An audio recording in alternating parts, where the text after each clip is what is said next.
Pour les gens de couleur, dans ce bâtiment, il n'y a pas de toilette. Vous le saviez? Les gens de couleur ici n'ont pas un salaire suffisant pour s'offrir des perles. Et je travaille, nuit et jour, comme un chien. Elle fait partie des meilleurs génies des maths de la NASA. Et pourtant, dans l'équipe des missions spatiales, elle est seule. Une femme noire, la seule. Le premier jour, la réalité lui met une claque monumentale. Pourriez-vous m'indiquer les toilettes, s'il vous plaît? Désolée, je ne sais pas où sont vos toilettes.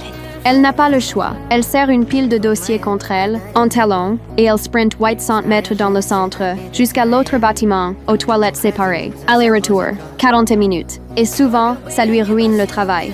Mon Dieu, où étiez-vous passé? Vous avez terminé. La fin de journée ici, ça veut dire celle d'hier. J'ai besoin de cela d'abord. D'une heure.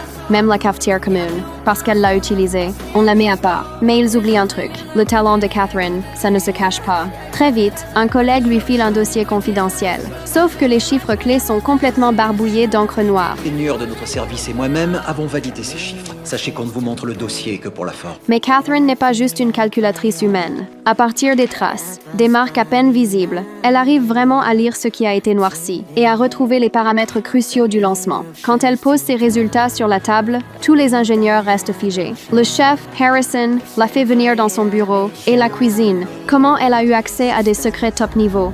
Les chiffres ne mentent pas. Et vous avez trouvé avec ça. La moitié des données sont censurées. Je les ai mises sous une... Harrison lève le document, regarde de plus près. Eh oui, c'est évident, mais sa méfiance ne s'envole pas d'un coup. Êtes-vous espionne, Catherine? Si je suis quoi? Êtes-vous une espionne russe? Non, monsieur.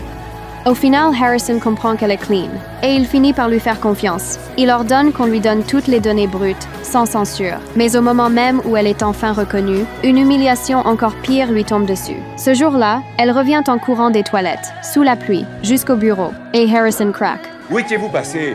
J'étais aux toilettes, monsieur. 40 minutes par jour? Cette phrase-là lui casse la dernière digue. Toute l'injustice accumulée, tout ce qu'elle a encaissé trop longtemps, remonte d'un seul coup. Elle tremble et elle lâche enfin la vérité. Pour les gens de couleur, dans ce bâtiment, il n'y a pas de toilette. Et il n'y en a pas dans les autres, sauf au groupe Ouest, à 800 mètres d'ici. Le bureau tombe dans un silence de mort. Pour la première fois, Harrison a honte. Il ne dit pas un mot. Il se retourne et s'en va. Tout le monde pense qu'il va la sanctionner. Mais la seconde d'après, il attrape une barre de fer et fonce hors du bureau. Les toilettes de couleur, c'est fini. Vous allez où bon vous semble. De préférence près de votre poste.